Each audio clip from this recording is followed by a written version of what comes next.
Então, a ideia é um pouco discutir com vocês esse tema, né? A aula como prática dialógica, e a ideia é conversar a partir de uma referência básica para mim nesse momento, que é Paulo Freire, ainda que a gente também vá estar dialogando com outros autores e autoras que têm discutido algumas questões conjunturais, principalmente a partir dos conceitos de interculturalidade crítica e decolonialidade, que são conceitos que têm sido discutidos mais intensamente nas ciências sociais latino-americanas, e a gente tem feito algumas articulações, alguns diálogos em torno dessa temática. E quando eu digo a gente, não apenas eu, o meu grupo de pesquisa mais especificamente, mas grupos que têm feito esse trabalho. Aqui, particularmente, destacamos o Grupo Alfa. E nesse sentido, então, a nossa ideia é poder conversar com vocês a partir dessa concepção de aula como prática dialógica. É um recorte, porque certamente são muitas discussões, mas eu achei pertinente também não entrar numa discussão mais aprofundada sem levar em consideração alguns elementos básicos da dialogicidade, partindo do pressuposto de que nem todos, nem todas presentes teriam conhecimento a priori do que seriam essas questões. Então, a gente vai tentar fazer esse diálogo em torno de alguns elementos mais básicos da dialogicidade e algumas questões que são suscitadas a partir dessa compreensão mais atual da dialogicidade. Então, primeiro eu queria pensar com vocês algumas questões, né? E a primeira delas é exatamente isso. O que é uma aula, né? Porque, na verdade, a gente, como diria Paulo Freire, o óbvio nem sempre, de fato, é tão óbvio assim. Então, a gente pensar o que significa uma aula talvez seja a primeira questão em torno desse tema, né? A aula enquanto prática dialógica.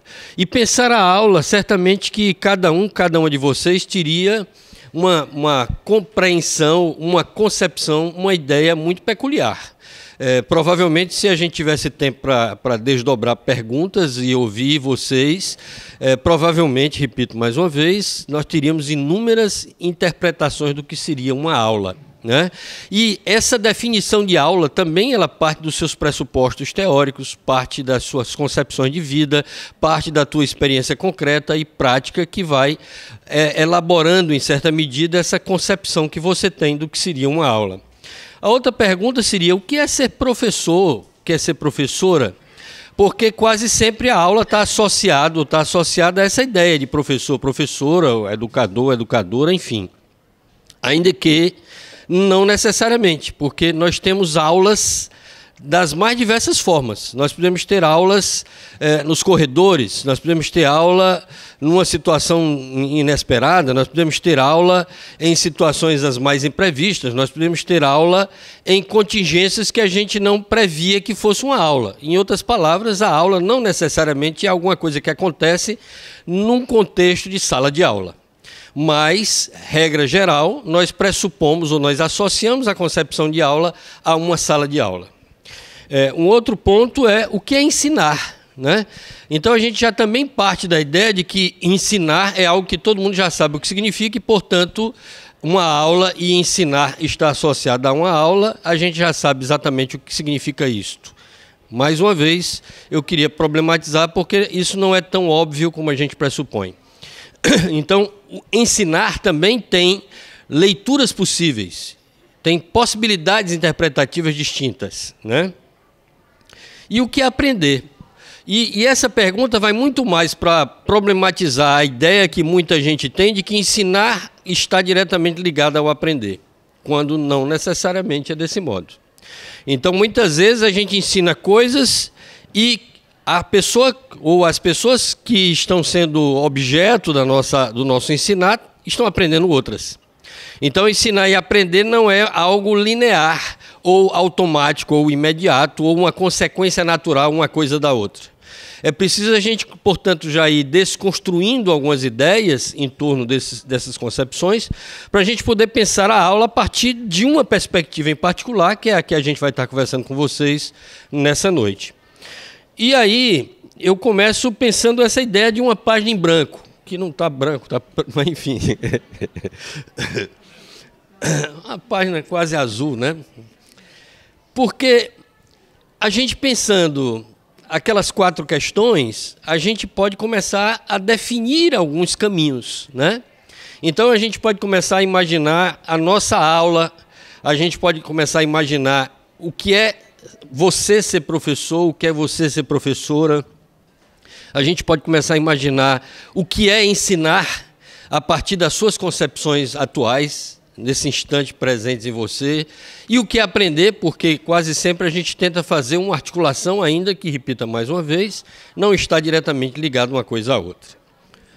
Então, a sala de aula, o que a gente está querendo colocar com esse texto, é que a sala de aula, em geral, ela reproduz a concepção da sociedade mais ampla. Então, essa própria estrutura de sala de aula que advém do período da modernidade, ou seja, a partir do momento em que a civilização ela entra dentro dessa lógica moderna, ela se instaura e estabelece um padrão de sala de aula, que é esse que a gente vê aqui nesse lugar, né? Essas cadeiras enfileiradas, um espaço mais destacado em cima, geralmente, de um tablado, de um degrau mais elevado, um quadro que seria uma referência de percepção por parte daqueles e daquelas que estão na condição de alunos, alunas. Nesse sentido, então, há uma lógica de hierarquização bastante associada a essa perspectiva imperialista, né? Então, essa perspectiva imperialista, capitalista, pautada dessa concepção de sociedade em que nós estamos sendo, entre aspas, adestrados e adestradas para cumprir esse papel social de servir a esse sistema. Então, dentro dessa lógica, a sala de aula se estabelece nesse padrão que, para muitos estudiosos, eu queria destacar, por exemplo, um estudioso no campo da educação, que tem avançado bastante nessas discussões, que tem pensado a concepção de sala de aula, e o Nova vai dizer que esse modelo de sala de aula está esgotado, né? Ou a sala de aula se readequa à lógica societária atual, ou a esse modelo de sociedade que modificou-se, ainda que se mantenha, em certa medida, com a mesma intencionalidade, ou isso está fadado a entrar em crise definitiva e fechar a sala de aula, ou seja, deixar de haver sala de aula. Essa tendência, inclusive, é uma tendência que tem acontecido nos Estados Unidos, em boa parte da Europa, em que as crianças já de pais mais abastadas, não vai mais para a escola, né? Começa a estudar em casa e tem todo um favorecimento nessa direção. Entretanto, nós compreendemos que a sala de aula, como já havia sido estudado com bastante propriedade na década de 80, ela de fato reproduz esse status quo, mas também essa sala de aula é uma possibilidade de reformulação dessa sociedade. Então, do mesmo modo que essa sala de aula tende a reproduzir esse padrão social, ela também possibilita que a gente tenha algumas atitudes que pensem uma alteração desse modelo societário.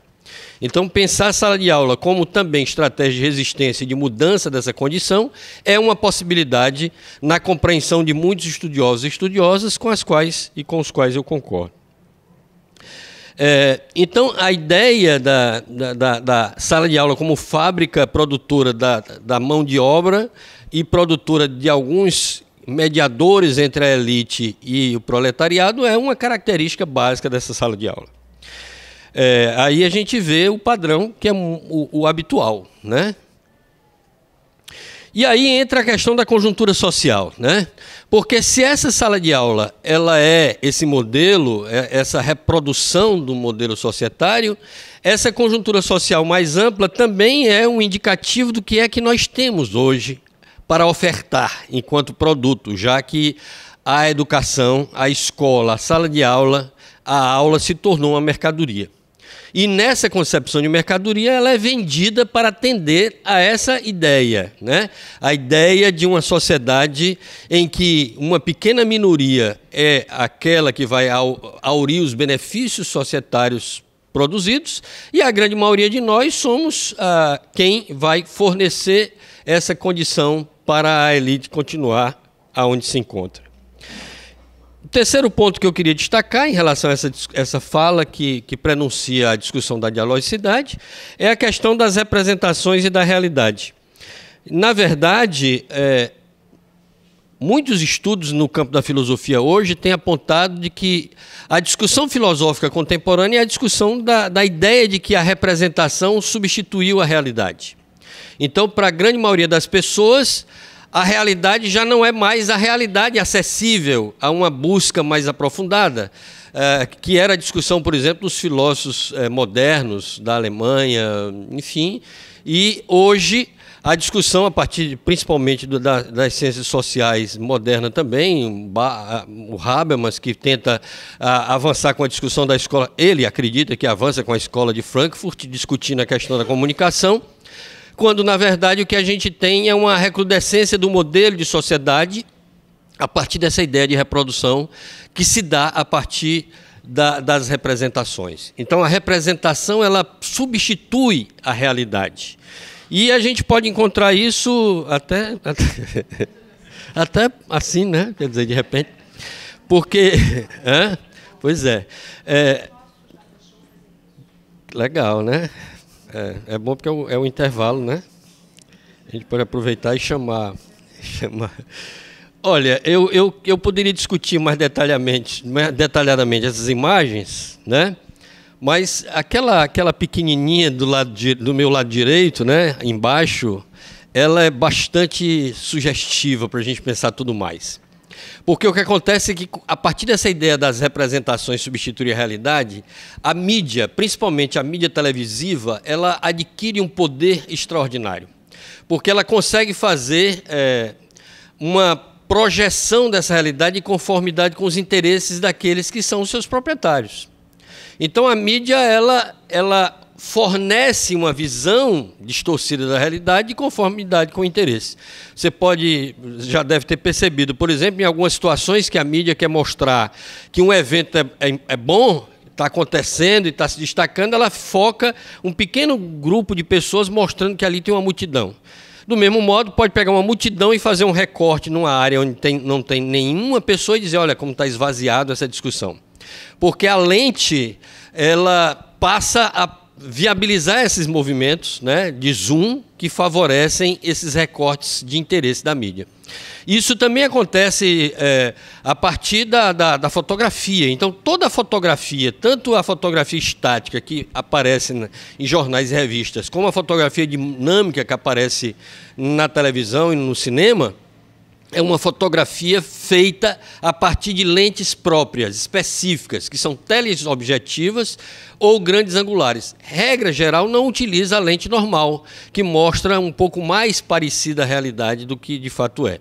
Então, as representações hoje substituem efetivamente a realidade e o mais grave é que a gente acredita nisto, a ponto de a gente não ter a curiosidade de perceber, de fato, o que está por trás dessa representação da realidade. E assim, os novos procedimentos de controle, eles vão se constituindo fortemente a partir da mídia e daquilo que hoje nós chamamos o direito moderno, né? Porque a mídia e o direito moderno se unem, portanto, para construir uma concepção de realidade e definir os caminhos que essa sociedade vai trilhar. Isso hoje no Brasil é evidente, mas isso não é apenas um fato isolado, não é só o Brasil que está vendo isso. Em vários lugares do mundo isso está acontecendo, da mídia e do segmento jurídico dos países estarem definindo as normatizações e os encaminhamentos e a direção que a sociedade vai sendo inviabilizada ou viabilizada de conformidade dos interesses desses segmentos maiores que é a elite. Bom, essa frase é uma frase de Paulo Freire, em que ele diz assim: entender é necessário, respeitar é fundamental, mas é preciso brigar. Essa frase que o Freire traz, ela tem a ver com a ideia de que o diálogo, ele, na verdade, não é uma atitude desprovida de conflito. Como muitas vezes nós imaginamos, não, dialogar é a gente fazer assim, de tal maneira que esteja tudo bem, que as pessoas estejam sempre contentes, a gente está sempre consensualizando. A busca de consenso é algo desejável no diálogo, mas o conflito ele é pertinente, ele é inerente ao diálogo. Então, esse temor de que a gente vai ser mal visto, esse temor de que a gente vai incomodar as pessoas, esse temor de desconforto gerado pelo diálogo, isso é algo não dialógico. Porque o dialógico ele implica nessa possibilidade de estabelecer o conflito para viabilizar o consenso. Então, em primeiro lugar, como diria Freire, volta já, é preciso essa compreensão da amorosidade competente, porque algumas pessoas imaginam que uma aula dialógica é aquela aula que a gente não precisa se preparar para dar, né? Não, é só chega lá e conversa com o povo lá e está tudo beleza, e vai ficar tudo legal, não tem que se preparar coisíssima nenhuma, e quando, na verdade, é o contrário. A nossa preparação precisa ser levada a sério, porque nós não sequer sabemos o que pode acontecer nesse diálogo. O inesperado, o imprevisto é algo peculiar ao diálogo, né? Então é preciso compreender esse fato. O segundo ponto é que é preciso, além de ampliar a competência em relação a uma abordagem que estejamos desenvolvendo, a um tópico, a um tema, a uma discussão específica, a gente também precisa compreender a necessidade de uma qualificação do ponto de vista epistemológico e político. Quer dizer, é preciso que o educador ou a educadora que se propõe dialógica, ela tenha essa postura política, porque dialogicidade, uma aula dialógica implica necessariamente em ser uma aula em que a concepção da política está explícita, não é apenas implícita, ela está explícita, ela é algo fundamental no processo.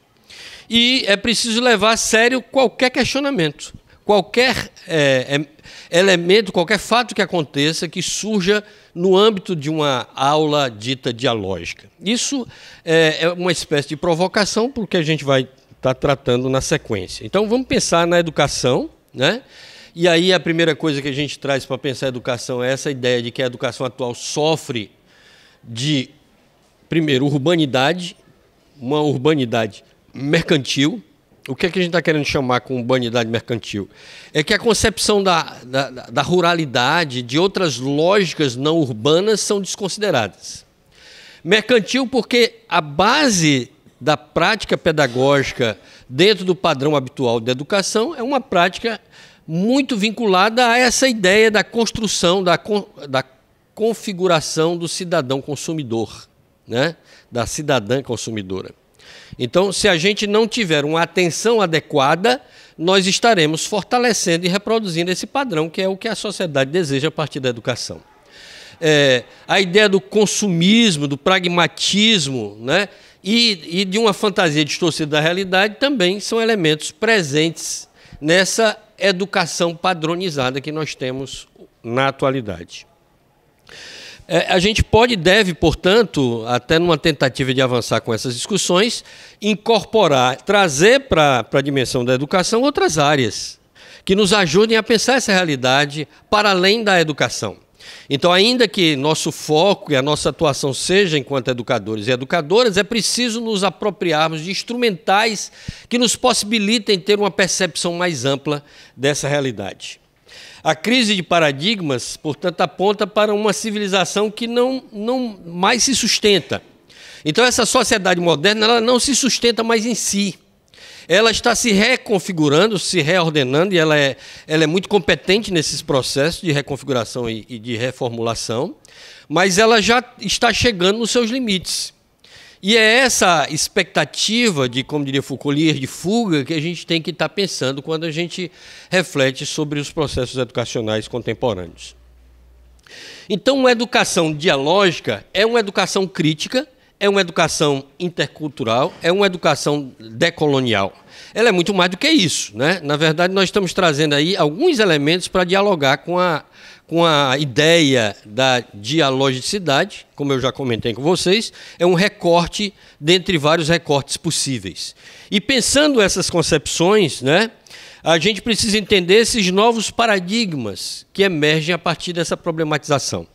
Com isso, nós não estamos negando aportes fundamentais, aportes relevantes, como, por exemplo, os contributos do marxismo. É evidente que não dá para negar e desconsiderar ou desconhecer a importância desses aportes na atualidade. Mais do que nunca, vai entrar o intervalo, né?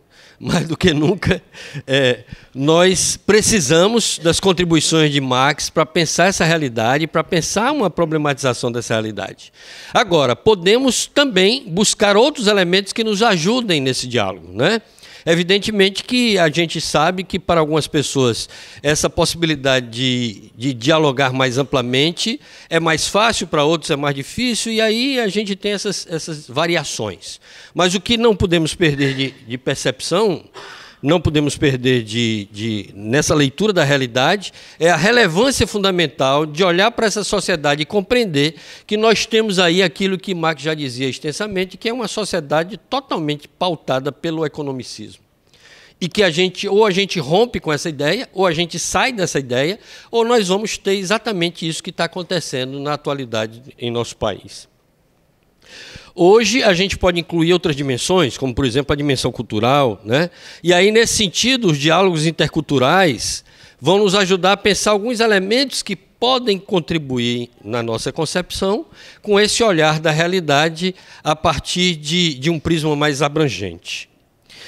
Então, os diálogos entre culturas, pensando o conceito de Homi Bhabha de entre lugares, ou ainda o conceito de Paulo Freire do o não lugar, utopia significa o não lugar, mas o não lugar no sentido de um lugar que pode ser constituído, né? Esse lugar que pode ser constituído é exatamente o entre-lugar.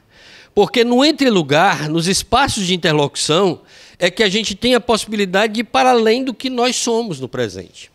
Porque se a gente só estabelece correlação com aqueles e aquelas que pensam como nós, certamente o que nós sabemos é o que continuaremos a saber. Se nós queremos saber mais do que sabemos, é preciso alargar, portanto, essa percepção a partir do diferente, a partir da diferença, porque é essa diferença que nos coloca em xeque, é essa diferença que nos problematiza o nosso lugar no presente e possibilita, inclusive, a condição de ser mais, como diria Paulo Freire.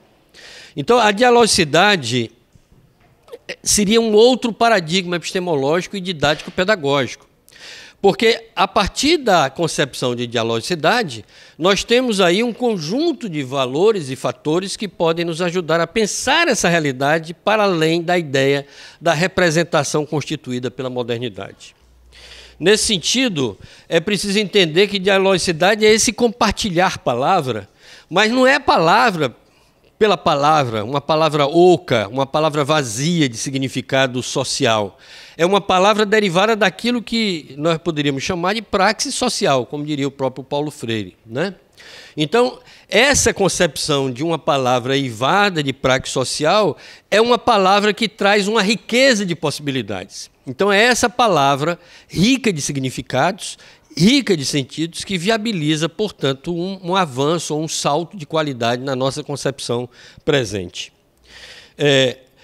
Para Paulo Freire, diferentemente da grande maioria dos pensadores modernos, o ciclo gnosiológico, portanto, o modo como o fazer conhecimento vai se estabelecendo, ele é um pouco diferente dos modos de fazer produção de conhecimento de outras.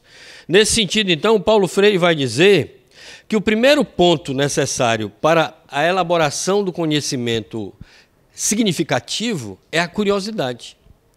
E isso já muda a própria concepção de educador, né, de ser professor, de ser professora.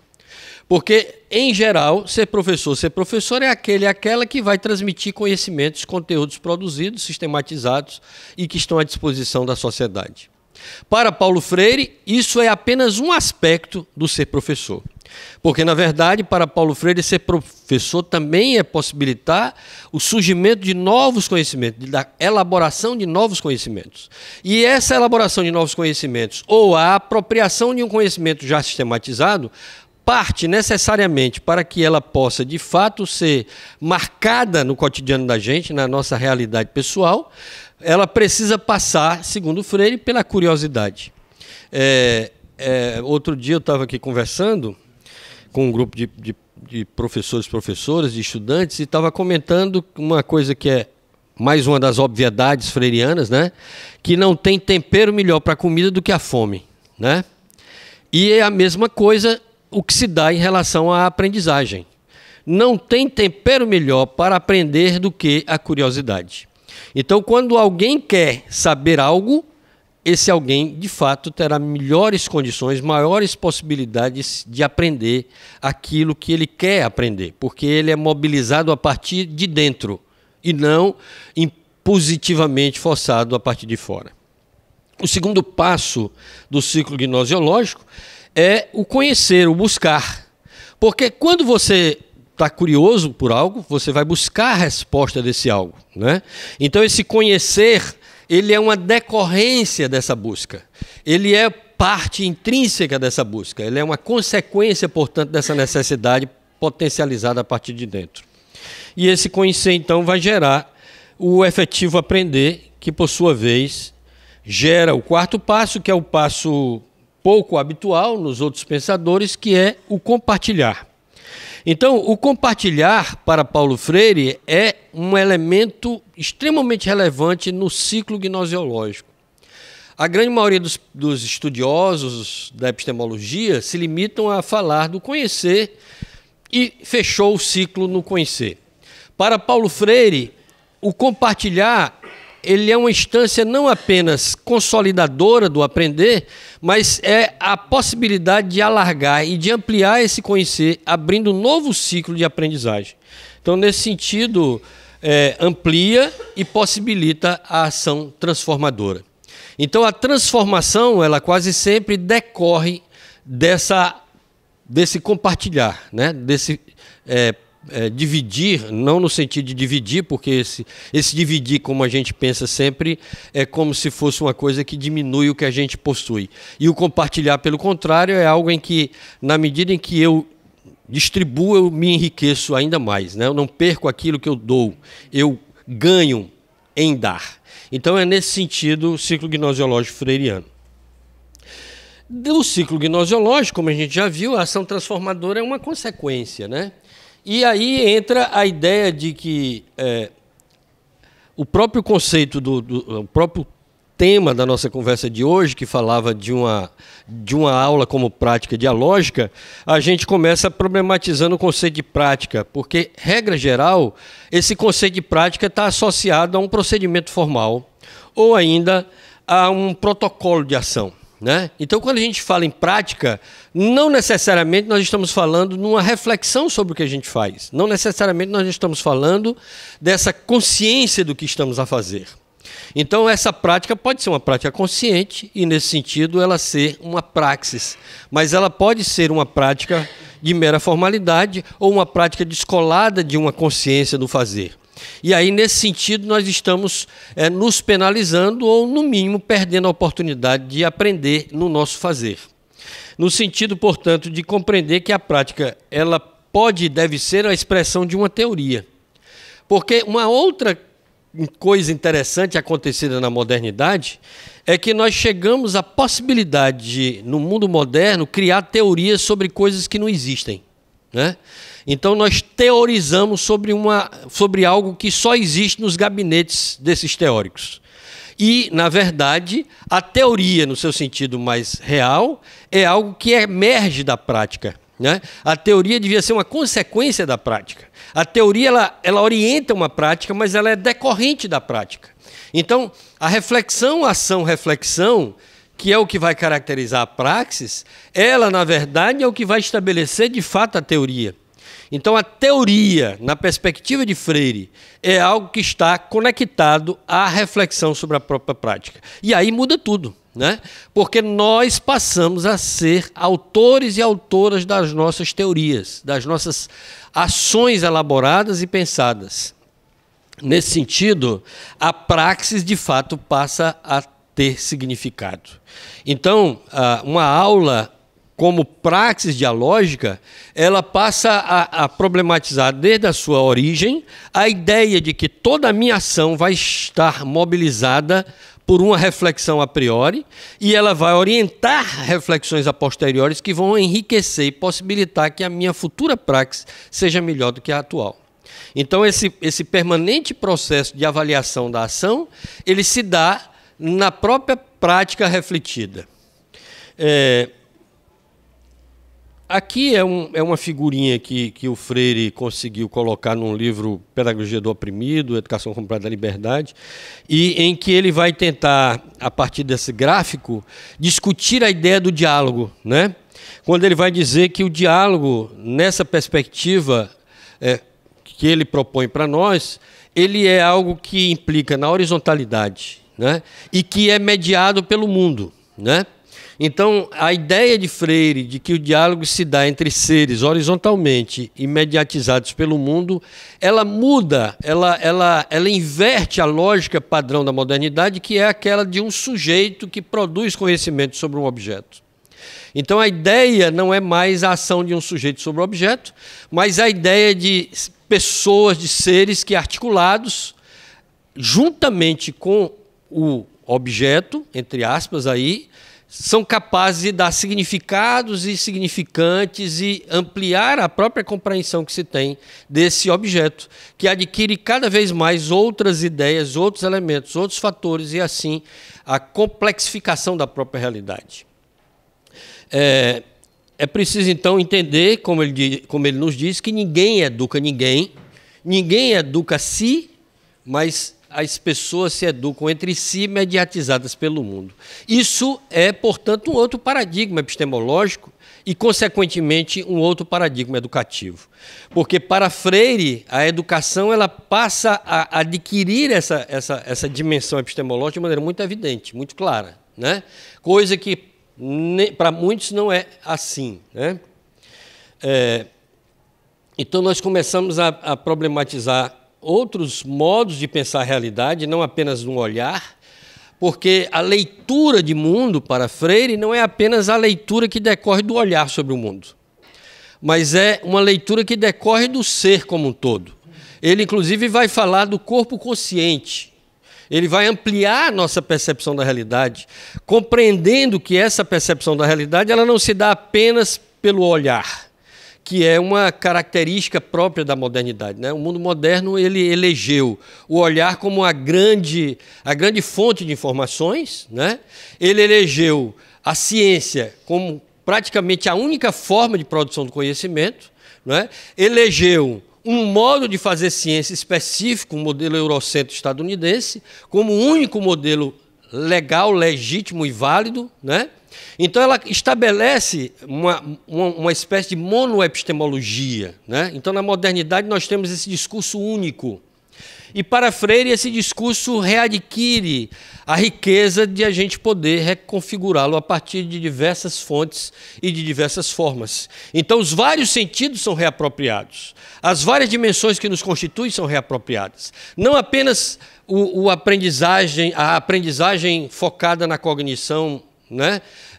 Lógico-matemática, mas uma aprendizagem que se dá de corpo inteiro. E aí o corpo também não tem apenas o sentido do físico, né?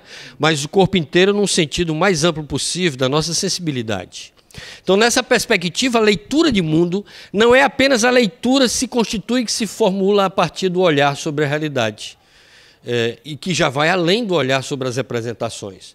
Mas é essa tentativa de perceber a realidade a partir da nossa constituição como um todo.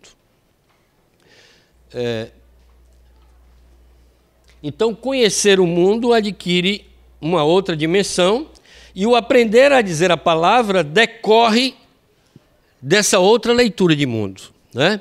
Então, a leitura de mundo ela é antecedida, né? Ela é precedida, a leitura da palavra é precedida pela leitura de mundo. Então, diferentemente do que acontece em muitos modos de produção do conhecimento, entre aspas, porque não é produção do conhecimento, mas simplesmente transmissão de conteúdos, nós compreendemos a partir de Freire que a verdadeira palavra é essa palavra que decorre da leitura de mundo. Por isso ele vai dizer que nos processos de alfabetização, o aprender a ler e escrever deve decorrer de uma leitura de mundo a priori. Então, é ler o mundo e a partir da leitura de mundo é que eu vou aprender a ler a palavra. É escrever o mundo e a partir da escrita de mundo é que eu vou escrever a palavra. Então, a palavra ela é uma consequência, né, desse processo. E transformar a palavra e vai dizer Paulo Freire no Pedagogia do Oprimido, é transformar a própria história, transformar o próprio mundo. Porque ao reescrever a palavra, há essa compreensão, essa consciência implícita e presente no ato de modificar a palavra, que tem a ver com a necessidade da transformação do mundo. Porque a pedagogia do oprimido, como o próprio nome diz, é uma pedagogia do indivíduo que se reconhece oprimido.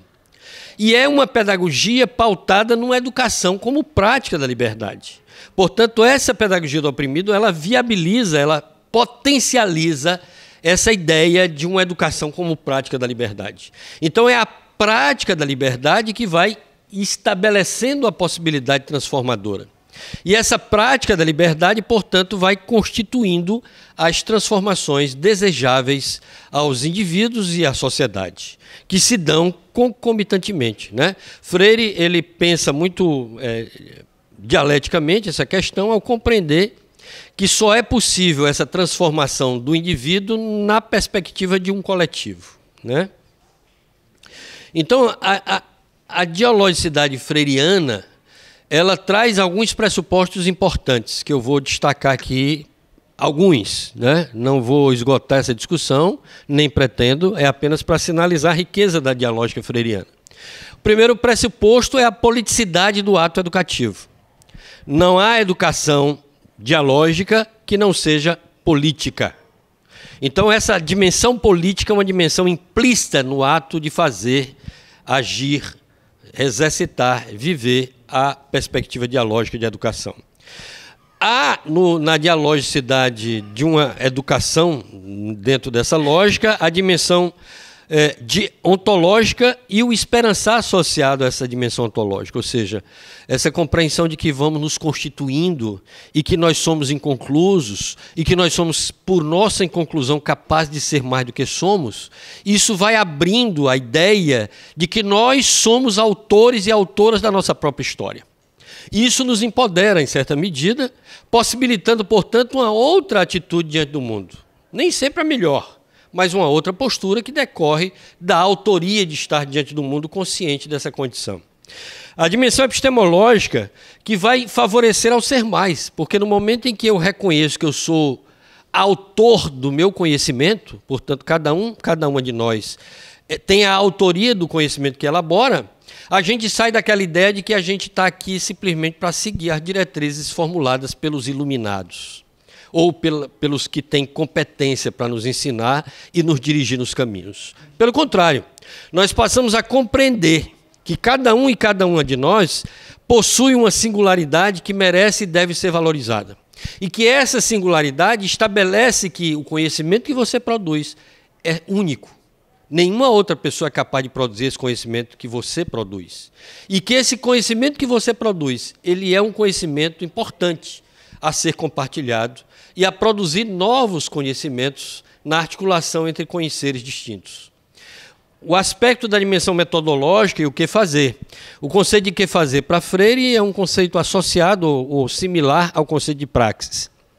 Ou seja, a dimensão metodológica parte do princípio de que toda atitude, na ideia de que método é um levar para além, né, o caminho que nos leva mais adiante, a ideia de que esse caminho que nos leva mais adiante é um caminho que só é possível ser trilhado a partir da consciência. Então, colocando a consciência no caminho, colocando a consciência no fazer, tendo consciência do estar, tendo consciência do nosso estar no mundo, é que possibilita que a gente tenha uma condição melhor nesse mundo. Então, essa ideia é uma ideia importante do ponto de vista da metodologia freiriana. Claro, eu estou só provocando para a gente pensar aí, para cada um de vocês, voltar a Freire, voltar à obra e pensar outras perspectivas a partir disso, né? A dimensão didático-pedagógica é a partilha, porque a partilha, a dimensão relacional é a grande dimensão didático-pedagógica da pedagogia do oprimido, da pedagogia dialógica que Freire nos propõe. Porque é nesse fazer junto que a gente tem a condição de ampliar a nossa percepção da realidade. É nesse fazer junto que a gente tem condição de ir mais além sequer daquilo que a gente pode fazer isoladamente. Então, é na interação com o outro que nós somos, de fato, capazes de aprender. Então, essa é uma questão importante. Aí, repito, apenas algumas provocações, alguns estímulos para vocês buscarem outras questões no pedagogia, nas obras de Freire, de um modo geral. E aí eu vou falar um pouco, en passant, dos princípios dialogais, vou me focar muito no básico de Freire, lembrando que esse básico é um básico, ou seja, nós podemos aí destrinchar, ampliar, estender essa discussão. O próprio Paulo Freire vai dizer que espera que nenhum daqueles ou daquelas que são seus leitores, suas leitoras, o repitam, mas que cada uma crie a partir dessas ideias que ele propõe para nós. Então a ideia é sempre essa, de possibilitar a criação e ampliação daquilo que ele nos oferece como base para o nosso fazer criativo. Dentro dos princípios dialogais, nós temos, portanto, aqueles elementos básicos que ele vai listar no Pedagogia do Oprimido. O primeiro deles é a questão da amorosidade, que para muita gente parece uma coisa piegas, parece uma coisa meio sem propósito, meio romântica no sentido negativo do conceito de romântico, quando, na verdade, para Paulo Freire, a amorosidade tem uma conotação extremamente rica e política. Inclusive, muito tempo depois que Freire vai tratar da amorosidade dentro dessa lógica, é que nós encontramos estudos, começaram inclusive no Brasil, os estudos que vão discutir a psicologia social russa a partir da ideia da amorosidade enquanto instância política de fazer. Então a professora Silvia Lani, por exemplo, na PUC de São Paulo, começou essa discussão. Hoje tem um grupo enorme de pesquisadores discutindo a amorosidade como um conceito político importante, né? E em Freire a gente já vê isso. Nós temos outros autores e autoras que tratam a amorosidade dentro dessa lógica, mas nós encontramos, particularmente em Paulo Freire, a concepção da amorosidade como uma atitude política extremamente relevante. Porque é a partir da amorosidade que nós temos a provocação, por exemplo, para pensar a humildade. Porque é diante do outro e do respeito ao outro que nós somos capazes de olhar para o outro como alguém capaz de nos ajudar a ser mais.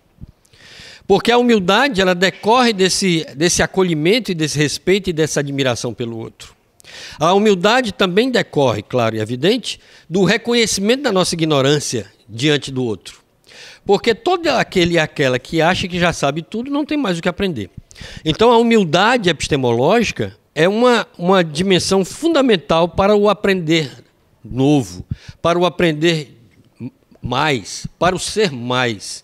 Nesse sentido, então, é preciso entender que essa recriação permanente da pronúncia do mundo vai ampliando a nossa capacidade diante do mundo. Essa fé nos seres humanos também está associado à dimensão da amorosidade. Porque você ter fé que as pessoas são capazes de ser mais do que são, é o que lhe mobiliza. Lhe mobiliza na relação, lhe mobiliza na atuação enquanto educador e educadora.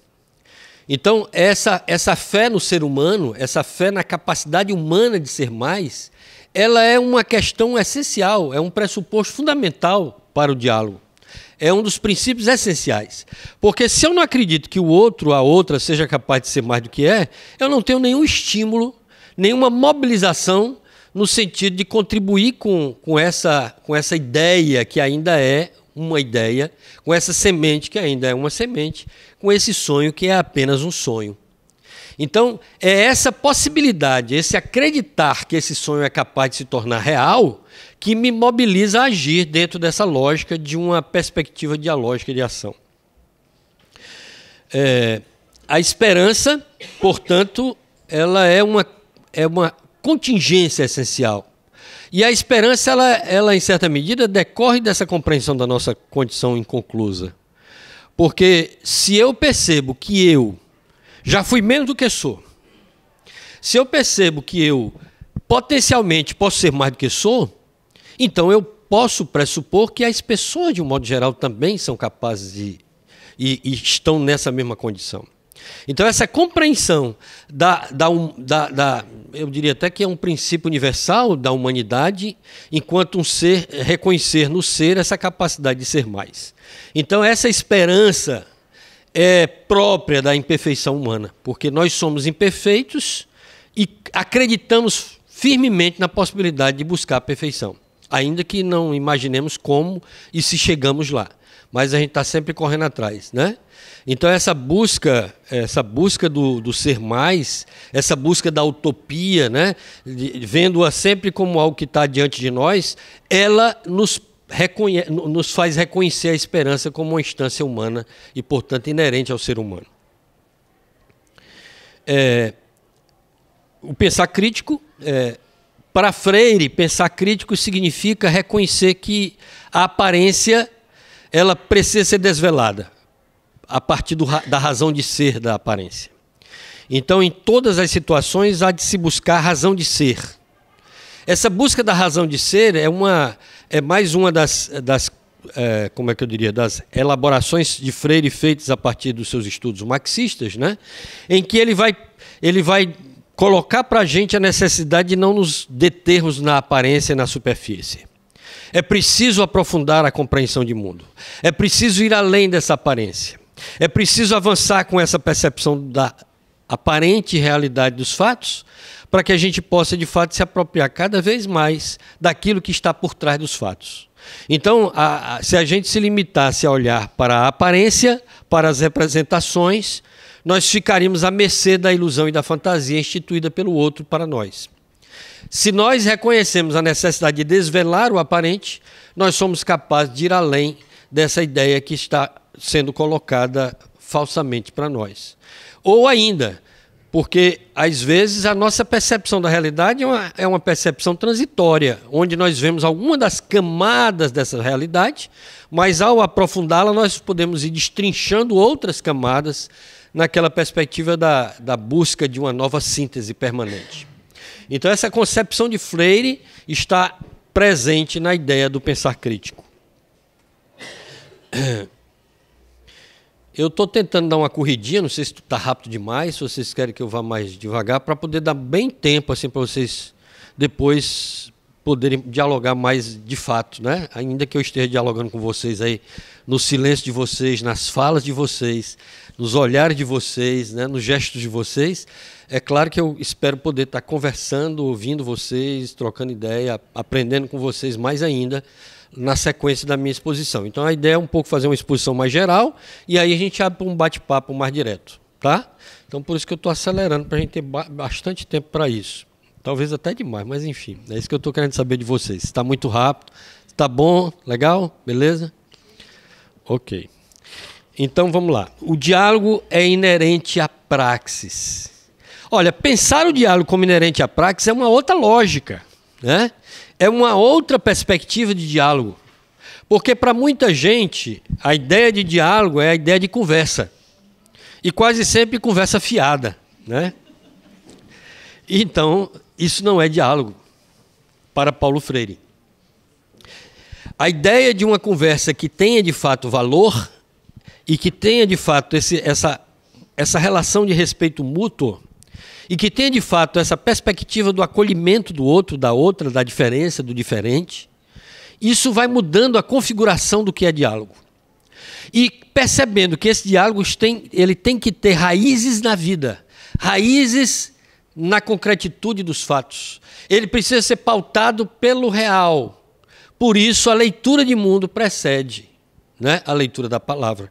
Então, o diálogo ele tem como precedente a praxis. É a praxis que vai possibilitar que o diálogo de fato aconteça. Quando Paulo Freire, por exemplo, vai realizar a primeira experiência, uma experiência ainda anterior às suas primeiras publicações, anterior à Educação como Prática da Liberdade, anterior à Educação como Extensão Comunicação, anterior ao próprio Pedagogia do Oprimido, ele vai fazer a experiência lá numa cidadezinha do interior do Rio Grande do Norte, chamada Angicos. Ele, quando vai fazer esse experimento, ele vai buscar a realidade das pessoas para poder trabalhar a alfabetização. Então ele faz o que ele chama de uma investigação temática. ele visita toda a comunidade, ele visita as pessoas, ele visita o cotidiano das pessoas, ele visita a vida das pessoas, para a partir dali ele trazer para a sala de aula a vida daquelas pessoas como base para o diálogo pedagógico, né? Então é essa base na vida concreta que Paulo Freire utiliza permanentemente durante toda a sua reflexão sobre essa realidade. A ação dialógica, portanto, é a ação, reflexão, praxis libertadora que decorre efetivamente dessa ação dialógica, e a ação dialógica decorre dessa perspectiva de uma praxis libertadora. Então essa existência humana, ela sendo muda, ela nega a humanidade, né? Uma característica, inclusive, interessante da gente pensar sobre isso. Porque uma das formas de desumanizar é a cultura do silêncio, né? Que a gente já viu acontecer no passado recente, que em certa medida a gente está vendo acontecer nas entrelinhas do momento atual, né? Quando muitas falas estão sendo negadas, muitas falas estão sendo coibidas, muitas falas estão sendo retidas e aprisionadas, né? E essa retenção da fala do outro, ou essa cultura do silêncio, é uma das formas mais perversas de desumanizar. Então, a possibilidade de estimular a fala é um ato extremamente revolucionário. Então, se nós, educadores e educadoras que estamos aqui, acreditamos na importância de uma outra sociedade, de um outro mundo, é importante que nós fomentemos e estimulemos a fala. Porque a fala, ela acredita ao indivíduo a sua humanidade, acredita ao indivíduo o reacender dos seus sonhos. Porque ao falar, nós vamos elaborando possibilidades. Ao falar, nós vamos reconhecendo, em certa medida, a nossa autoria, ainda que também desvelemos nesse falar a nossa submissão.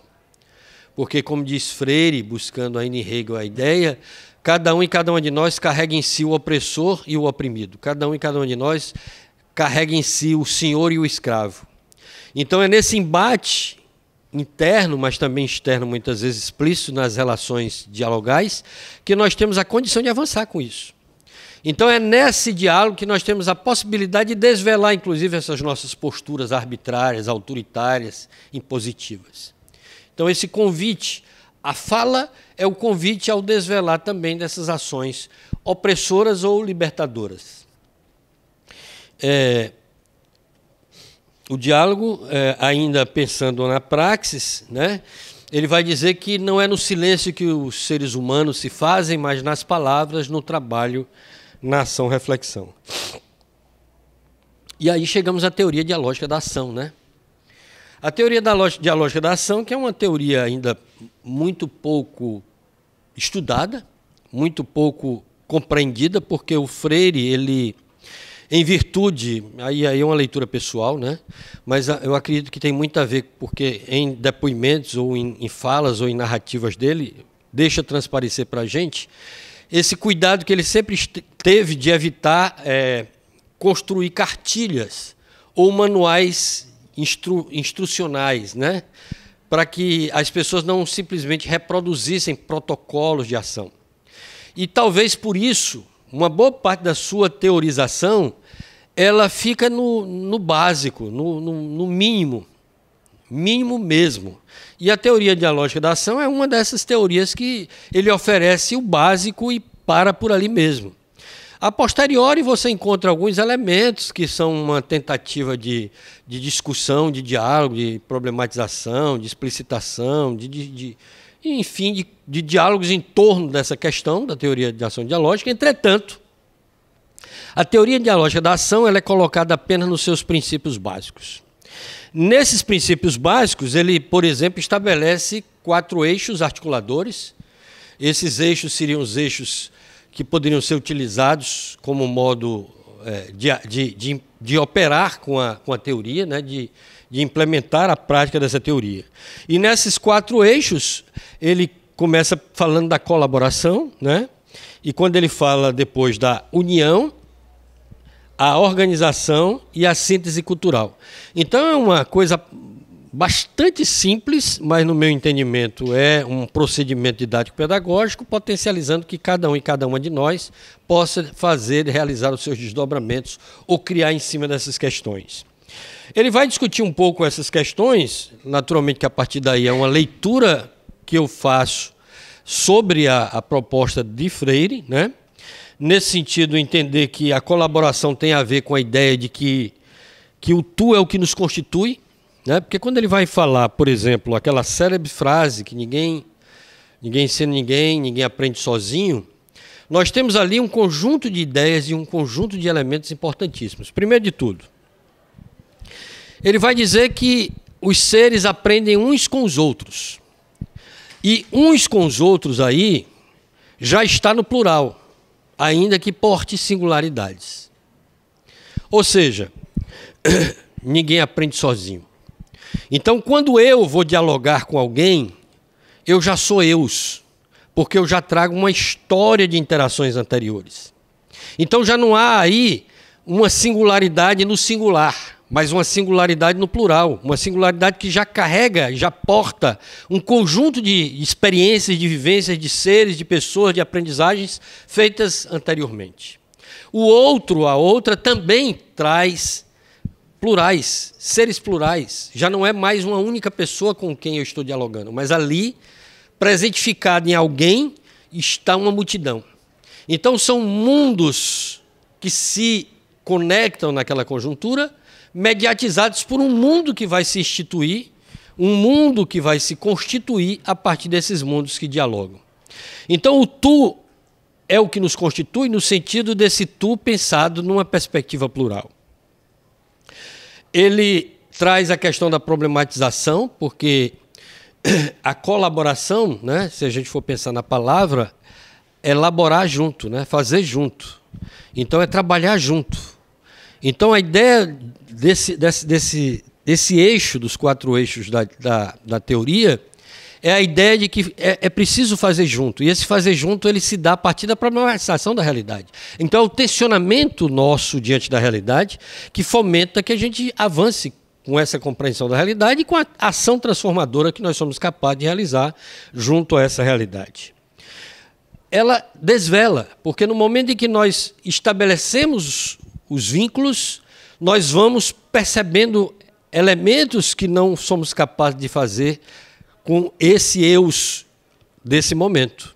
Então, se a gente fosse conversar aqui, tentar exemplificar isso concretamente, eu perguntando a vocês o que vocês estão vendo, certamente vocês estão vendo coisas que eu não sou capaz de ver, porque eu estou na posição que eu me encontro. Então, eu tenho limites concretos decorrentes da posição geográfica em que eu me encontro. Então, se você for me dizer o que você está vendo, certamente você está vendo coisas que eu não estou, né? A começar pela minha orelha, por exemplo, né? Eu não estou vendo a minha orelha. Vocês estão vendo. Portanto, vocês veem coisas minhas mais do que eu próprio, né? E isso é algo interessante para a gente pensar. A gente precisa muitas vezes do outro para olhar uma coisa que está aqui na orelha da gente. Então, é preciso ter essa humildade de perceber a importância do outro para se ver melhor. Então, essa ampliação da nossa própria percepção da realidade, ela se dá atravessada pelo outro. Então, o desvelar também se dá nessa perspectiva da colaboração. Ela é biófila. Por que ela é biófila? Porque ela precisa amar a vida. Porque a vida é uma instância fundamental de criação. O que seria necrófilo? Seria, por exemplo, negar o outro. Porque ao negar o outro, eu nego a mim mesmo. Porque eu me limito ao que eu sou. Eu não sou capaz de expandir-me em mim mesmo. Isso assim, né, em tese, porque aí vai entrar outras discussões que eu não vou fazer aqui, por exemplo, como a teoria da matriz S de Geoffrey Schuh, né, que vai falar da teoria bootstrap, que você se ergue com os seus próprios cadastros, mas aí é outra discussão. E eu acho que em pensar o se reerguer com o seu próprio cadastro tem a ver com a ideia de que você é capaz de se alçar acima de você mesmo, mas esse se alçar acima de você mesmo também depende do outro, porque o cadastro não foi você que fez, né? Então, de qualquer modo, o outro lhe atravessa, ainda que seja para se erguer por si próprio, entre aspas. a biofilia, portanto, é uma característica da colaboração. A comunhão. Comunhão aí no sentido etimológico da palavra, de tornar comum, né? Tornar comum. E o tornar comum, ele passa necessariamente pela amorosidade, porque enquanto não há amorosidade, há limites. Né? Eu posso exemplificar isso aqui com um exercício que eu gosto muito de fazer, que é a teoria do abraço, né? Que não é teoria, é prática. Né? Então, de um modo geral, você tem pessoas aí próximas a você que você não tem nenhum contato com ela, né? E nunca teve. E poderia nunca ter, se não fosse a disposição de se permitir ter. Né? Então, eu queria convidar vocês a ficarem de pé e dar um abraço em alguém que vocês não conhecem nesse momento. Eu aproveito para tomar água.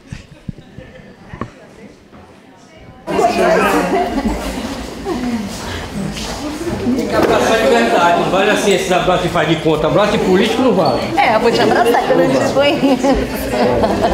Irmão,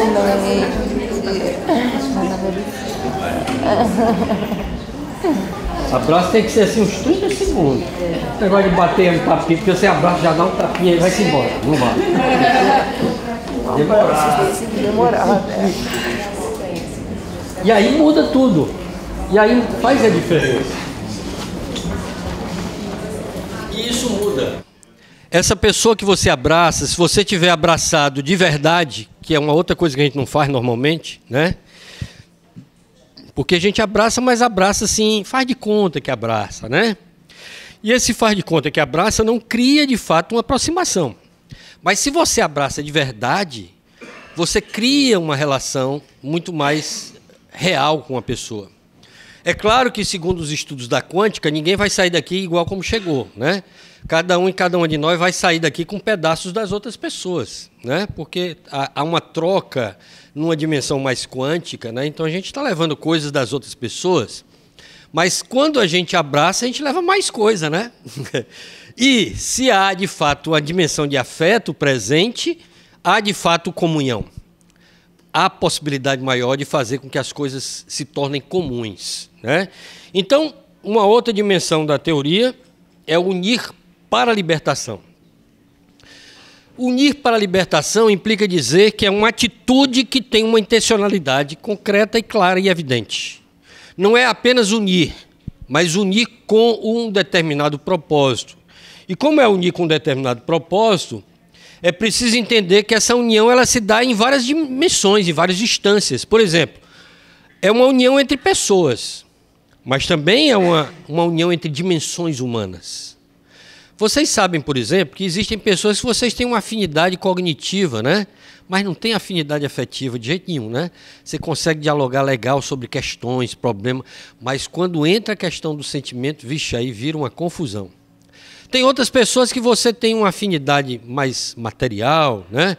Rola até uma energia mais assim de aproximação, mas você não consegue elaborar uma conversa junto, você não consegue estabelecer um diálogo cognitivo com essa pessoa.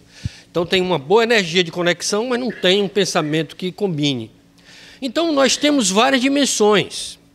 E essa conexão entre dimensões também é uma característica a ser pensada no unir para libertar. Porque não adianta só fazer de conta, é preciso ir adiante, é preciso aprofundar relações. E mais, entre as suas dimensões. Porque nós sabemos também que, graças, entre aspas, a essa sociedade moderna, nós também somos fracionados. Muitas vezes nós desejamos uma coisa, mas a nossa cabeça leva para outra dimensão, né? Então é muito comum isso acontecer em cada uma de nós, né? Está muito afim de uma coisa, mas o seu pensamento lhe censura, lhe impede, lhe proíbe, lhe nega. Então essa fragmentação de cada um e cada uma de nós é algo também importante para se libertar. Porque nós temos que nos libertar primeiro dessa submissão ao outro. Porque nós fomos adestrados na sociedade moderna a cumprir papéis. E ao cumprir papéis, nós não podemos fazer uma coisa que desagrade as pessoas. Então nós somos adestrados para agradar as pessoas. né? E essa atitude de agradar as pessoas faz com que a gente se desagrade. Porque, na grande maioria das vezes, o agradar o outro é um desagrado de si mesmo. Então, essa tentativa de integração das dimensões em si também tem a ver com a libertação de si mesmo. Porque como é que você quer libertar o mundo se não começou nem a fazer isso com você, né? Então, a gente tem que pensar nesse aspecto também, da dimensão da nossa própria libertação, da submissão dos papéis definidos a priori pelos scripts sociais hegemônicos. Então, isso é importante que seja feito. Entre objetividade e subjetividade, que é uma outra questão que nós também temos problema, entre teoria e prática, porque, na verdade, não devia haver essa diferença, né? Então, a dimensão da organização, ou seja, o terceiro ponto da teoria de Freire, organização é uma palavra que para mim, tem a ver assim, com a ação de definir ordem. Mas ordem não é aquela ordem progresso da bandeira nacional, não. Não é a ordem dos positivistas, não. É uma ordem no sentido de organicidade, de ordenamento, de algo mais da dimensão biológica, mas não da biologia que se dissocia do cultural, né? Mas aquela biologia que tem uma percepção mais do cultural também, né? Então, nessa perspectiva, a organização está relacionada a essa dinâmica da busca de unidade, né?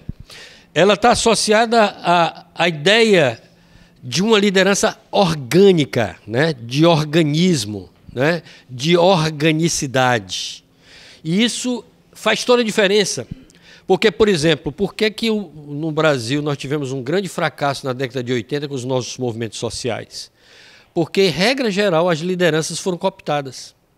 Então, aquelas ainda que eram inicialmente lideranças ditas orgânicas, foram cooptadas.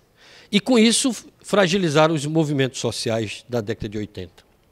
É preciso nós compreendermos que se a gente reproduzir essa mesma situação no presente, e já se fez vários ensaios, não foi possível, né, de se constituir movimentos sociais liderados por algumas lideranças orgânicas, mas que não são tão orgânicas assim, porque não são tão representativas, de fato, do grupo com o qual convivem, a gente vai ter, mais uma vez, a probabilidade de um fracasso nesse sentido. Então, é preciso compreender que a organicidade, ou seja, essa ideia do orgânico na organização, ela é uma questão que faz toda a diferença, também nesse sentido. O testemunho, portanto, né, de radicalização, de coerência, de ousadia, de valentia de amar, de crença nas massas, como Freire vai dizer no Pedagogia da Autonomia, é uma questão que garante minimamente essa perspectiva de uma lógica mais orgânica dessas lideranças.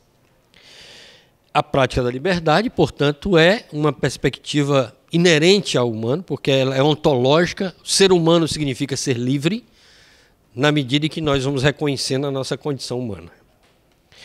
E não autoritária nem licenciosa, porque uma coisa é a autoridade, outra coisa é o autoritarismo. Uma coisa é liberdade e outra é libertinagem. E essa é uma discussão, enfim, é uma discussão que a gente precisa fazer, né? Porque quase sempre também cometemos o pequeno ou grave equívoco de pressupor que, se você é dialógico, não tem que haver disciplina. Se você é dialógico, então tudo pode, né? Um laissez-faire, é uma ideia de que qualquer um faz o que quiser. E não é aí. Dialogicidade, ela trabalha com essa perspectiva interativa, integrativa entre liberdade e autoridade. É preciso autoridade, né? Se o rio não tiver margens, ele não é um rio, né? Ele não vai chegar no mar. Então, é preciso que a gente tenha a compreensão desses fatos. O que não podemos cometer equivocadamente é impor essa ideia da disciplina de fora para, né, de cima para baixo, porque isso não é disciplina, isso é autoritarismo. Então, a autoridade tem a ver com a autoria, né? A autoridade tem a ver com a perspectiva. A gente sabe que a democracia tem fragilidades e limites, mas a democracia faz muito mais sentido do que outras lógicas que estão tentando subverter e impor para nós, né? Então, a democracia, no sentido da escuta da multiplicidade favorece a uma postura muito mais salutar, porque a diversidade se manifesta nas deliberações. Então, isso faz a diferença. E a síntese cultural, que é o quarto eixo da articulação da teoria. A síntese visa a transformação e a síntese vai se contrapor radicalmente à questão da invasão cultural, né? Porque uma característica da educação bancária, uma característica da educação ou de uma teoria de ação bancária, uma teoria de ação não dialógica, é aquela que você faz do outro instrumento, um marionete, como é que eu posso chamar? Um apêndice da sua realização. Então, o outro é apenas um objeto que você utiliza para poder se dar bem diante da vida. E aí, você para isso, você o invade. Você invade culturalmente o outro. O que, para os estudiosos da sociologia latino-americana contemporânea, nós poderíamos chamar de colonialidade, né? Uma ação de colonializar o outro. Você transforma o outro numa extensão sua. Você impõe a sua ideologia, os seus valores, o seu imaginário ao outro e faz com que o outro acredite que a única possibilidade para ele se dar bem é essa. A única forma dele poder chegar num lugar saudável, num lugar melhor, é essa. Então, é uma lógica que foi utilizada durante toda desde as invasões das Américas até hoje, no mundo inteiro, né? E cada vez mais aprofundando esses liames mundo afora. Tensiona a permanência e mudança, porque ao manter essa tensão, ela mantém viva a possibilidade do avanço, né? Porque no momento que nós estabelecemos uma postura inercial, uma postura mais estática, nós tendemos a estagnar, né? Então, manter viva essa relação nesse tensionamento favorece a ampliação da síntese cultural. Supera induções alheias, quer dizer, a busca de não se submeter ao outro, mas sim estabelecer uma compreensão do outro. Ela é emancipatória, porque ela visa sínteses, né? Ou seja, ela sai lá, tinha uma situação de tese, leva a sua antítese e vai buscar a síntese. Então, esse movimento dialético ele vai alimentando um avanço gradativo dos processos. É uma criação parceira das pautas de ação, né?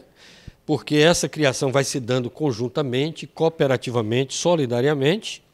Resolve as contradições entre os saberes da liderança e dos grupos, porque aí há um reconhecimento dos mútuos valores, né? Então não é só a liderança que é a tal, mas todos e todas têm uma competência, têm um conhecimento, têm uma capacidade, têm uma condição, têm saberes importantes a serem valorizados e reconhecidos. Então, como diz Freire, ele vai dizer que esperamos que permaneça nossa confiança no povo, nossa fé nos seres humanos e na criação de um mundo em que seja menos difícil amar. Essa é a frase final do Pedagogia do Oprimido. Ainda está difícil, né? Então, é olhar para o ser humano como esse ser inconcluso, mas como esse ser capaz de ser consciente da sua inconclusão, com essa possibilidade permanente do movimento da busca, né? Então, vamos lá. Aprender a dizer a nossa palavra, portanto, é uma aprendizagem extremamente importante. Eu acho que tem a ver com aprender a abraçar, né? Porque dizer a palavra, na perspectiva dialógica de Freire, não é dizer palavra. É, na verdade, interagir afetuosamente, amorosamente com as outras pessoas. Isso faz a diferença. Quando a gente diz, a gente quer ser escutado. Ou não, gente? Vocês querem dizer para ninguém ouvir? Hã? Quem aqui gosta de dizer para não ser escutado, levanta a mão aí, por favor, bem alto aí, para eu saber quem é. Ninguém levantou a mão, ó. Bom, então a gente aprender a dizer a palavra significa aprender a ser escutado. E como é que alguém escuta alguém? Essa escuta só se dá nesse ambiente, nesse lugar. Me lembrei de Foutuan. E Foutuan ele faz uma distinção entre espaço e lugar, né? Ele vai dizer que espaço são situações em que a gente recantos em que nos encontramos. Mas esses recantos, eles são capazes de se transformar em lugar quando existe pertencimento. Então, essa sensação de pertença muda o espaço em lugar. Então, o lugar é esse espaço de pertencimento. Então, quando nós criamos um ambiente ou um lugar de acolhimento, nós somos capazes de ser escutados. Então, a escuta, ela tem como pressuposto, como nós já falamos anteriormente, a amorosidade.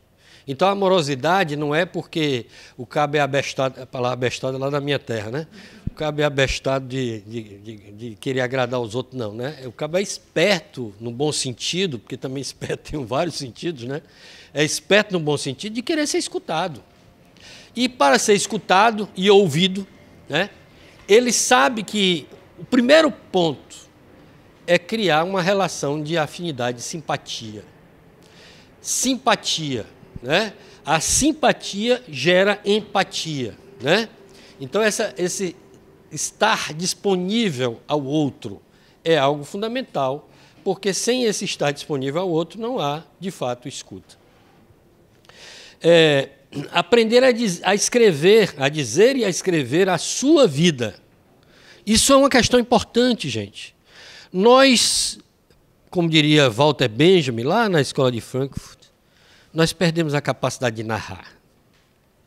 Nós perdemos a capacidade de falar da nossa história, né, de contar nossas histórias. Raras são as pessoas e os lugares onde ainda existe aquela coisa de sentar na calçada, né, e falar da vida, e partilhar a sua vida. Esse partilhar a vida faz uma diferença fundamental. Isso é tão significativo que hoje existe um movimento, né, no campo da educação, inclusive, né, o movimento que eles chamam de narrativas de vida, histórias de vida e formação, que começam a perceber a capacidade que é narrar e, ao narrar, se formar. Ao narrar. Porque eu vou tomando consciência da minha trajetória. Eu vou me apropriando da minha própria história. E, ao me apropriar da minha própria história, eu posso reconfigurá-la. Eu vou contar uma experiência interessante. Eu orientei um trabalho de iniciação científica de um colega, né? Foi uma situação curiosa, porque esse colega ele fazia graduação há 30 e poucos anos. E nunca terminava essa tal dessa graduação dele. E toda vez que ele chegava no TCC, aí dava um travamento. Aí eu resolvi enfrentar com ele esse embate. E aí nós escolhemos contar a história de vida dele, como forma de TCC, elaboração da sua narrativa e construção dessa reflexão sobre a sua trajetória acadêmica. E ele era negro. Pois, gente, eu fiquei impressionado, porque quando ele começa a narrar a história dele, ele descobre que é negro aos 60 anos de idade. Eu fiquei, assim, embasbacado. É essa a palavra? Eu fiquei, cara, como é que tu não sabia que tu era negro, cabra? Ele descobriu que muita coisa que ele viveu na vida dele, ele viveu porque ele era negro e não sabia que era negro. Então ele sofreu discriminações étnico-raciais, ele sofreu um monte de coisa que ele não sabia que tinha passado por isso, porque ele não sabia que ele era negro. No momento em que ele se apropria dessa sua identidade, isso faz toda a diferença na trajetória de formação dele. Então ele passa a reconfigurar a sua própria trajetória de vida, a sua história de vida, e passa a escrever essa história de um modo totalmente diferente. Né? Ele já era professor, já há muitos anos e tudo mais, mas isso muda um monte de coisa na vida dele como professor e como pessoa. Então, eu estou dando um exemplo, dentre inúmeros, né? Tem inúmeros exemplos mostrando a importância do biografar-se, do historicizar-se. Né? Hoje está se tornando muito comum no campo da educação que os pesquisadores e as pesquisadoras tenham uma parte do seu trabalho de dissertação e tese se narrando, né? Dizendo assim, como é que eu cheguei aqui? Então, hoje isso está se tornando cada vez mais comum. E esse se tornar comum disso, ainda que não esteja muito evidente o sentido e o significado desse fato, tem muito a ver com essa questão. Porque isso vai mostrar a tua relação com a temática, isso vai justificar o que você está realizando e vai dar um outro peso, inclusive epistemológico, para o trabalho que você realiza. Então, a história, o escrever a própria vida, o dizer de si, é algo extraordinário que a gente nem sempre considera devidamente. a conscientizar a sua temporalidade, né? Isso também é uma questão importante para a gente pensar, no sentido de tornar uma aula dialógica, porque alfabetizar-se é aprender um monte de coisa que a gente não aprendeu. Porque a gente sempre associa a alfabetização apenas a leitura e a escrita da palavra de uma determinada língua, mas esquece que a alfabetização tem múltiplos significados e tem um sentido muito mais amplo, porque a gente muitas vezes é um grande analfabeto. Aliás, a grande maioria de nós é um grande analfabeto emocional. Por exemplo, né? A gente tem dificuldade de lidar com as próprias emoções. Nós temos dificuldade de lidar com as nossas emoções. A gente não sabe muito bem como elaborar as nossas emoções. Ainda bem que, nesses tempos atuais, as coisas estão ajudando muito, desvelando muitas questões, possibilitando muito deslumbramento e desvelamento, né? O que favorece, em certa medida, um aprendizado dessa educação emocional. Mas a gente é um bom analfabeto de um monte de coisa, né? Eu estava comentando outro dia aqui com a turma que eu estava num lugar, né? E uma amiga chegou e disse assim: João, regula aqui esse celular aqui que eu não sei botar no silêncio. Eu digo, procura um menino de 5 anos que ele lhe ensina. Daqui a 10 minutos ela volta e diz, eu achei um menino de 5 anos e ele me ensinou. E era verdade, gente. Né? Ou seja, existem muitas formas de se alfabetizar, né? Inclusive Optoma DLP Projection System. É uma forma de propaganda, viu?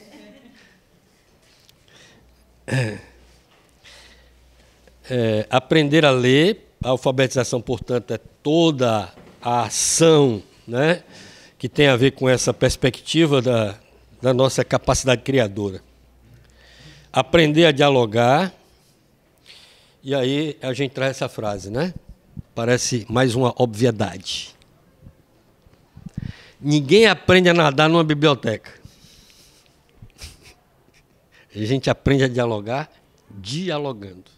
Mas é preciso estar, a priori, disposto a dialogar. O diálogo não começa no momento do diálogo. O diálogo tem que ter um a priori. Por isso, aqueles princípios dialogais.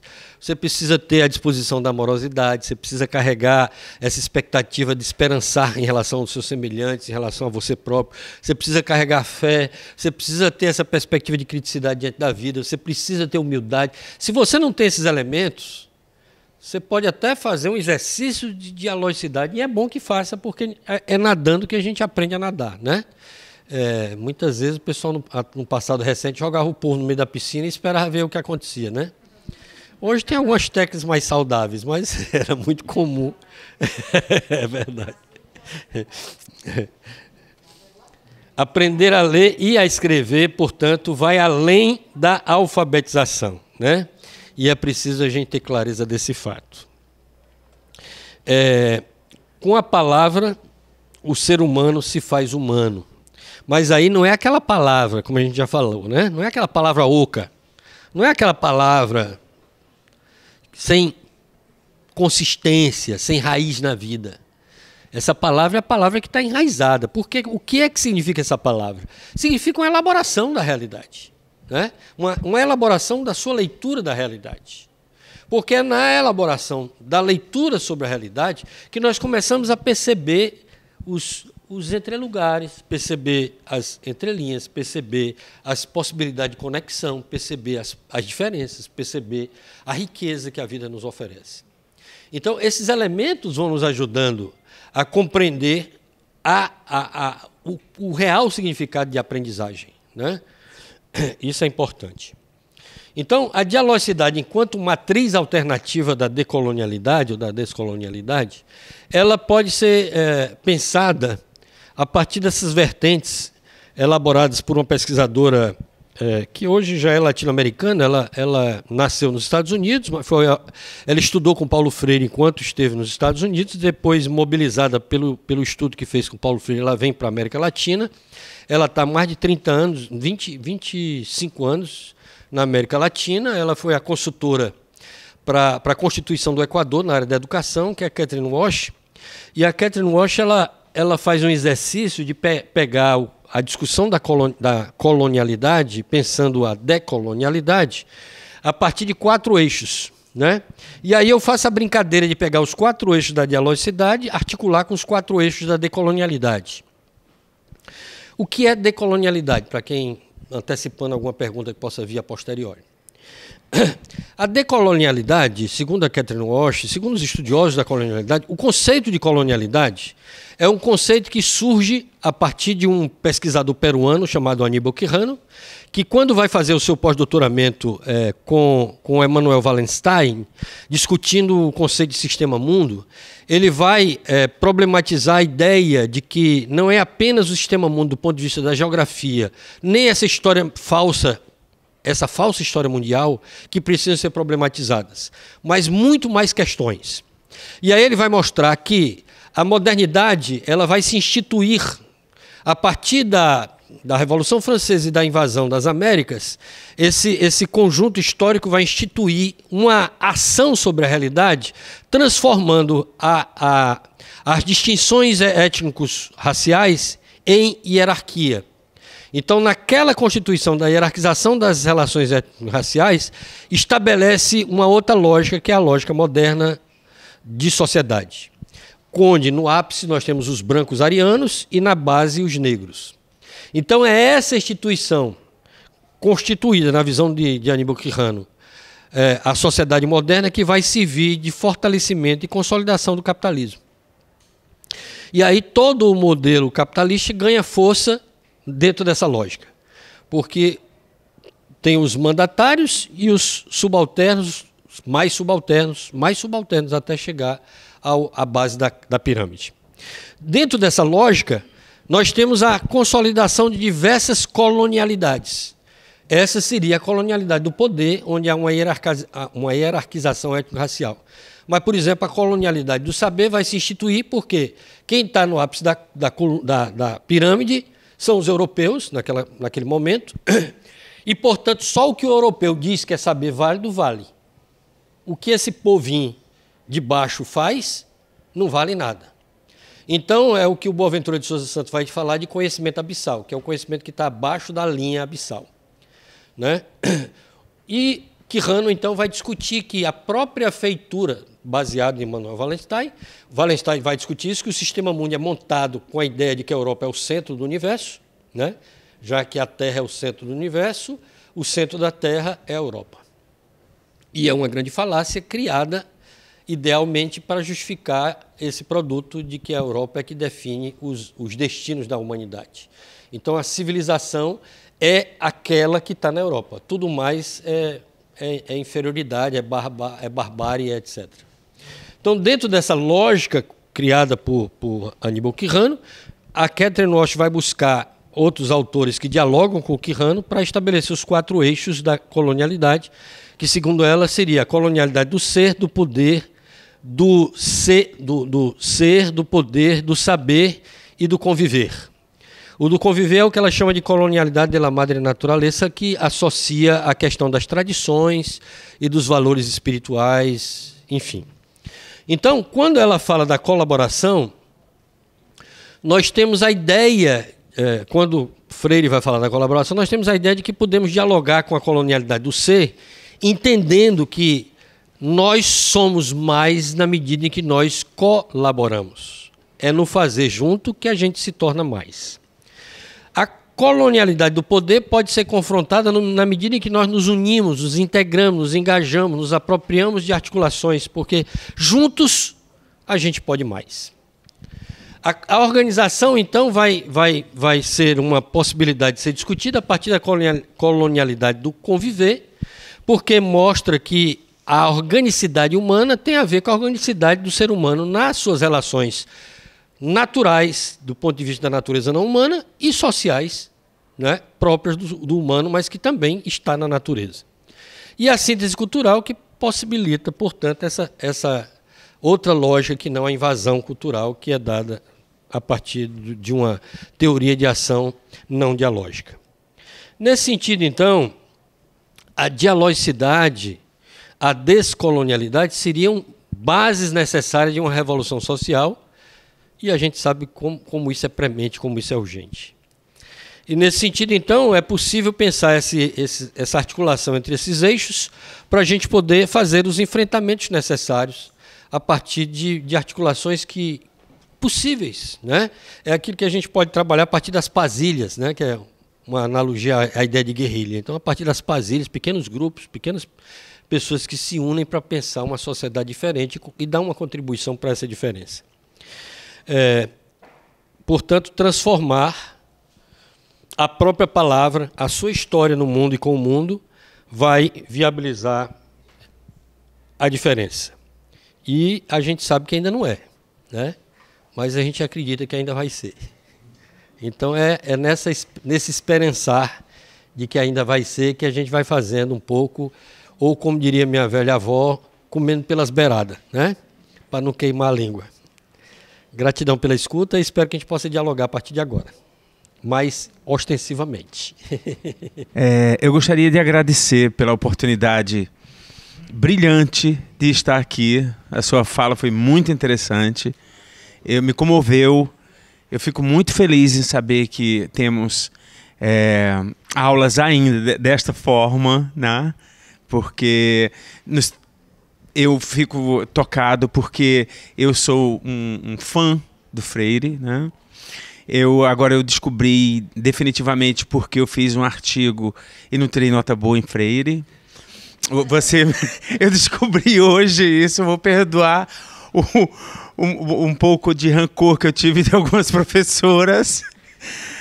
E quero dizer o seguinte, que nós precisamos freirear mais, muito mais, porque fora de Freire não tem salvação para nós nessa epistemologia do Sul, como o Boaventura falou na abertura do Redes, de que se tinha um representante das epistemologias do Sul, um deles era o Freire.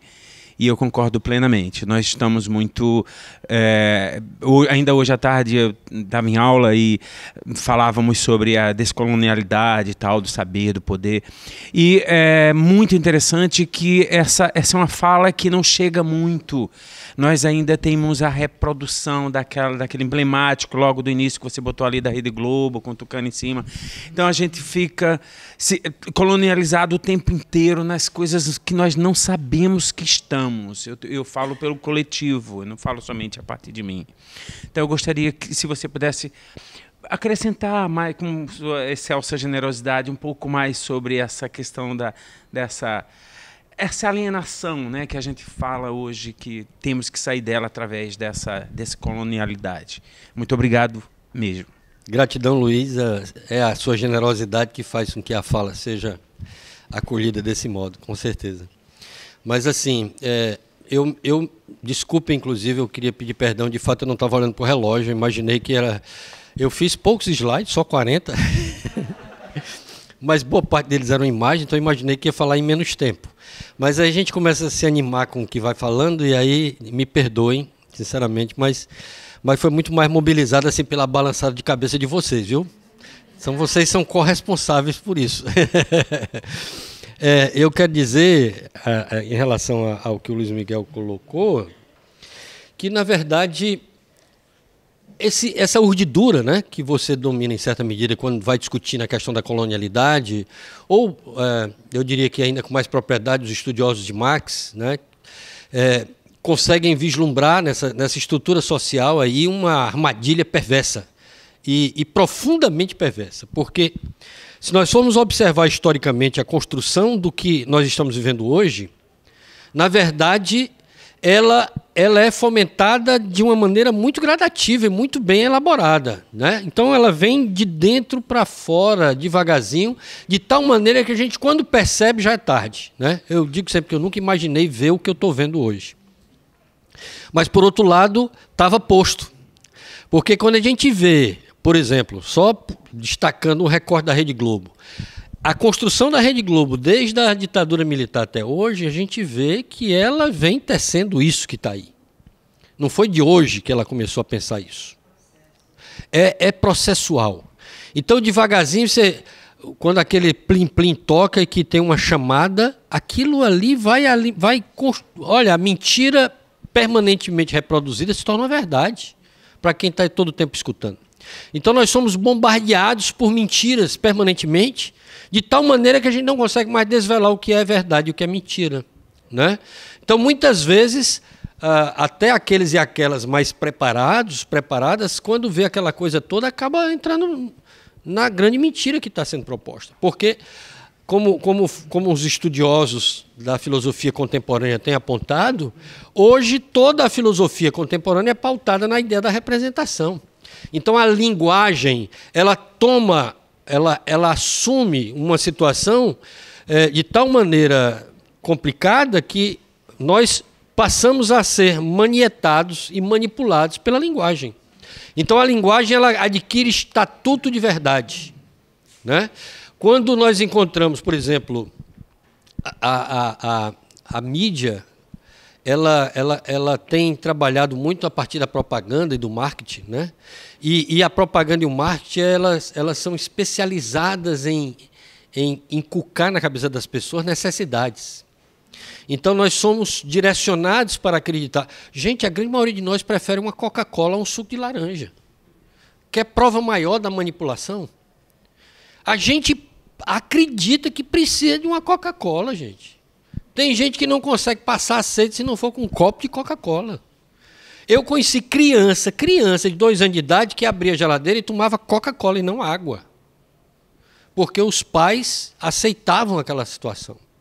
Então, é uma manipulação tão perversa, de tal maneira, que a gente vai acreditando que aquela representação é a verdade. E ao acreditar na representação como verdade, nós estaremos alienados de nós mesmos, porque nós perdemos as nossas referências intrínsecas. Então a gente não sabe mais muito bem onde é que põe o pé, porque a gente não sabe onde é que é firme pisar o pé. Então, se você gosta de tomar café, você pode pegar lá um artigo na internet que prova que o café é saudável. Se você quer tirar o café, você vai lá e encontra na internet um artigo que diz que o café faz mal, né? Enfim, você encontra de tudo hoje. A prova de que nós estamos, de fato, perdendo as mínimas referências, inclusive científicas, ainda que existam algumas que garantem ainda minimamente essa concepção. Na verdade, nós precisamos nos voltar e perceber essa manipulação social, perceber como é que nós somos capazes de desvelar essa realidade de tal maneira que a gente possa encontrar minimamente as linhas de fuga e possa ser capaz de realizar uma outra proposta de sociedade. Eu acho que cada um de nós já está pensando diferente. Eu acredito realmente que o mundo está se tornando um pouco melhor. O problema é que é tão lento e é tão invisível, porque não interessa a mídia mostrar isso. A mídia só mostra o ruim, o negativo, o mal. A mídia não mostra as experiências exitosas. A mídia não mostra o quanto nós hoje somos menos violentos. A mídia não mostra o quanto nós hoje somos pessoas mais esclarecidas do ponto de vista intelectual. A mídia não mostra um monte de conquista que nós realizamos. Agora, evidentemente que isso não deve ser um argumento para a gente se acomodar a isso. Não, a gente deve buscar fazer os enfrentamentos necessários e possíveis, já como diria o célebre poeta, sonho que se sonha junto é realidade. Então, acreditar na possibilidade de fazer diferença, eu acho que é um pouco por aí. E isso vai, a gente conversando, falando um pouco, nos espaços possíveis, nas condições possíveis, a gente vai dando uma cota de contribuição para que esse mundo um dia, de repente, se torne o mundo que a gente espera que seja. Eu acredito nisso. Bom, então, eu queria agradecer muitíssimo a presença do João hoje aqui, né? E mais esse encontro nosso do projeto Conversa com as Professoras. Quem não sabe, esse projeto acontece há muitos anos, né?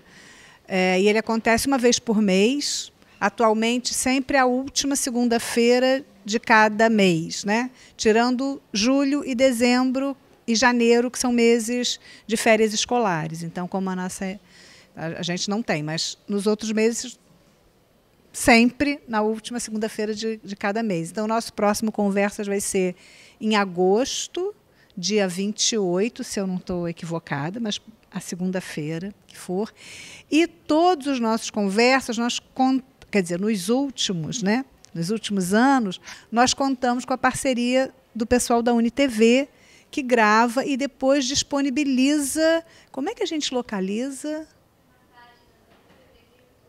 na página da UniTV no YouTube, tá? Então, elas vão editar, organizar. Os anteriores podem ser encontrados e esse daqui a um pouquinho será disponibilizado também, que também é uma forma da gente ir ampliando essa conversa, que vocês possam usar em outros espaços, na escola, em outros momentos de debate e reflexão. Não, a data, a última segunda-feira, não, o tema não, mas a gente sempre divulga, tá certo? Então, muito obrigada ao João mais uma vez por aceitar o nosso convite, a todas e todos presentes e até a nossa próxima conversa. Boa noite.